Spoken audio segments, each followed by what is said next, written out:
Yo, what's up, everybody? What's up? It's your boy Mac, man. We back with another video. We're gonna do an update on what's going on, man. There's a bunch of stuff that's going on. This is crazy, right?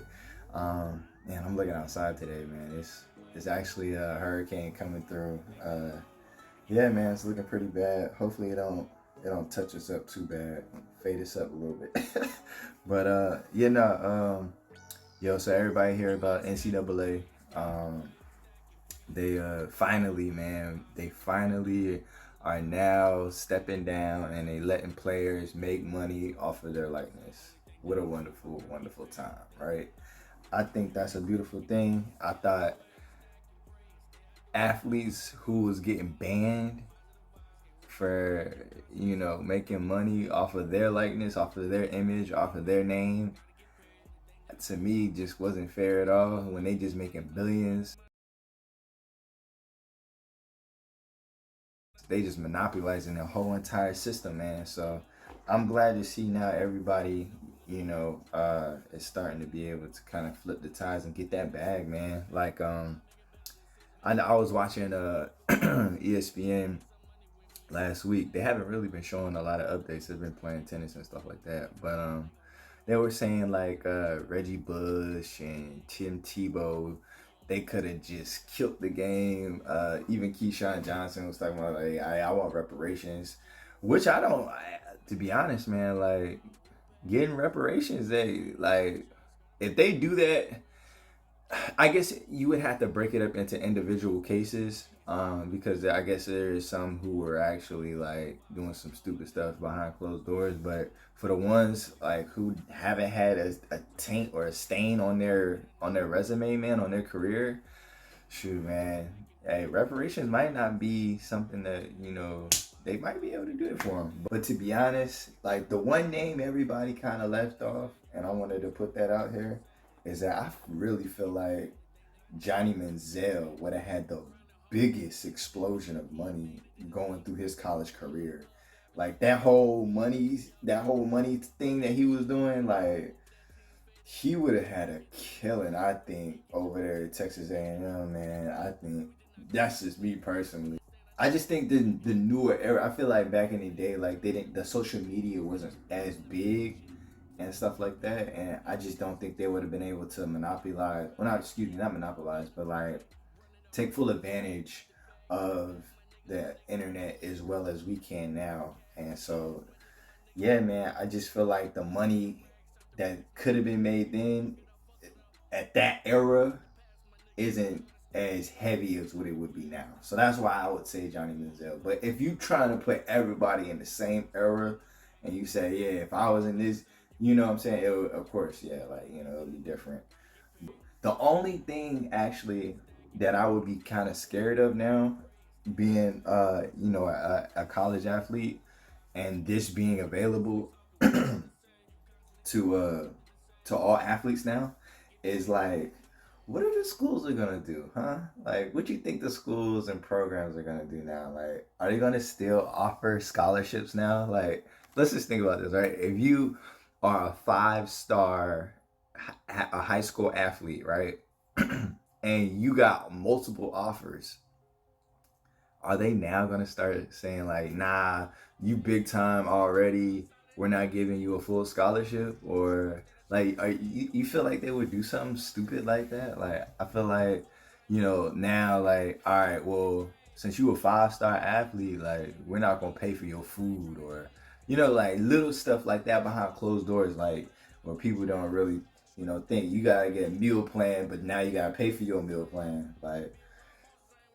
I don't know. So I feel like something's going to change. Like, it's the little things they're gonna tamper with just so they can get that money back on the back end.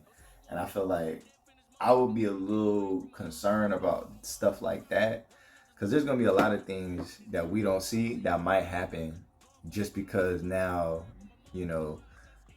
college athletes are just getting all this bread, getting that bag. Hopefully it don't happen. I'm curious of what that would look like. Just moving on though, Chris Paul, man. Chris Paul. Chris Paul and Giannis, actually. I can't even leave Giannis out because this is also Giannis's first appearance alongside with Chris Paul in the NBA Finals. I'm gonna start off by saying who y'all got. Who y'all got? I think Giannis and them, if they stay dominant, I'm like thinking about that last series against Atlanta, and like they just bully balled them, man. They just kept pounding it and pounding it and pounding it down low. And I think if they continue to do that, Clint Capella he only could do but so much. If you get Ayton in foul trouble, just as you was getting Clint Capella out of there, like they ain't have nobody else down there to bang with them. So I think, Brooke and Giannis and Portis, if they do that, if they get them down there and they start banging, I think it might be tough, man, because Middleton and Holiday, they haven't let off the gas pedal.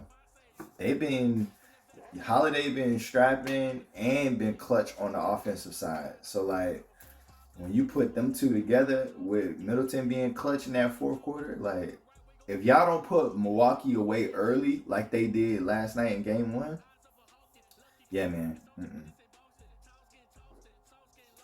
You gotta put them away early.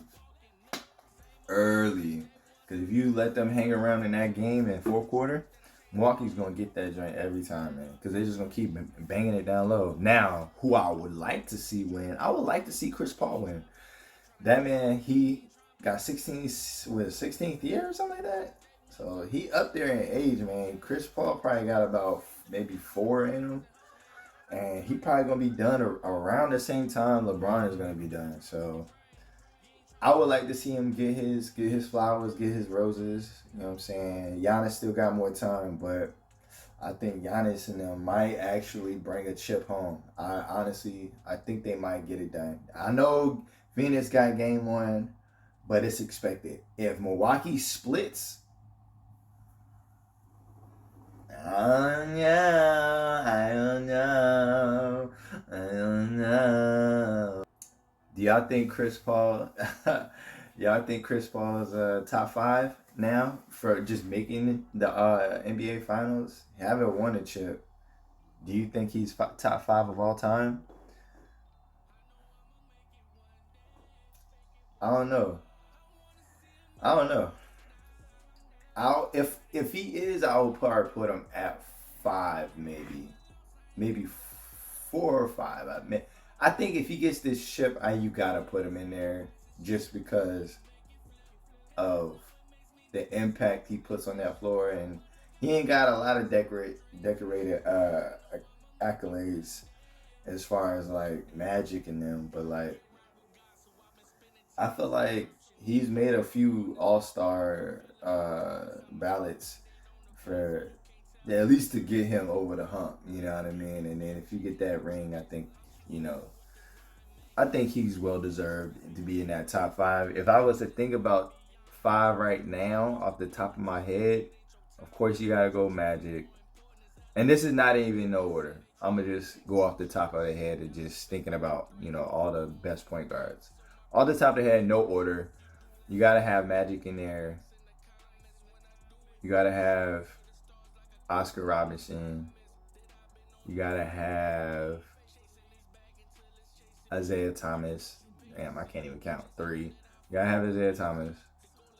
I guess after that, man, like you got Steve Nash, Stockton, J Kidd too. You know what though? What's crazy? People don't want to put Russell Westbrook in there, but he got some accolades too. But I'm gonna leave him off because he still got time. But at the number 4, man, I might have to go Steph. Like, as crazy as that sounds. Again, you know what? Again, no order, but Steph. I think Steph might have to be in that top 5. He got the rings, and He's the greatest shooter of all time. Yes, I said it too. He's the greatest shooter of all time. I don't see nobody shooting better than him. Not even Ray Allen, not even Reggie, but that's another day. Um, but I had to put Steph in there. I would put Steph over Chris Paul, and it's only because he got those championships too. Um, and then I guess yeah, you can put five. I mean, Chris would have to battle with Stockton, J Kidd, Nash. Off the top of the head, I think he has to battle with those three guys. And I think, man, Nash, I think they sleeping on Nash. Nash might actually be maybe five. They might, yeah, I don't know. If Chris gets this ring, though, he'll definitely top Stockton. Although I know Stockton's on the all-time assist leader list, but I think he'll definitely top that if he can at least get, because Chris Paul is not too far behind off that list. He might be number 2 or number 3. But if he gets that ring over Stockton, yes. But then it leaves Nash. It leaves Steve Nash. And Steve Nash was dirty. That boy, Steve Nash was dirty. I think that'll probably do it, man, for today. Yo, who y'all got on that fight? Real quick. The fight, McGregor or Poirier? What y'all think? I think McGregor's done, man. I think McGregor's done. I think Conor can't get it, man. I think he lost that mojo, man. He tried to do too many things and at the pinnacle of his career now, and I just think now, like, I think Poirier gonna put it on him, and I think he gonna put him on him early. Like, I think it might be like a second round knockout, to be honest. But yeah, nah, man, we can talk about stuff like that later. That all to do it, man. Hit the subscribe, hit the like button, comment down below. Yeah, man, I appreciate everybody's support, man, and I'll see y'all next time. All right, one. Look alive, but I'm dying inside. Yeah, I'm lost, but I ain't trying to hide. Man, I need to come up with a name, yo. Macology. Today's segment, Macology. I don't know, man. Macology, Mac Talk. But on your head, I had it written down. I don't know. I'm gonna come up with something. Next time it'll be like I'll have something good.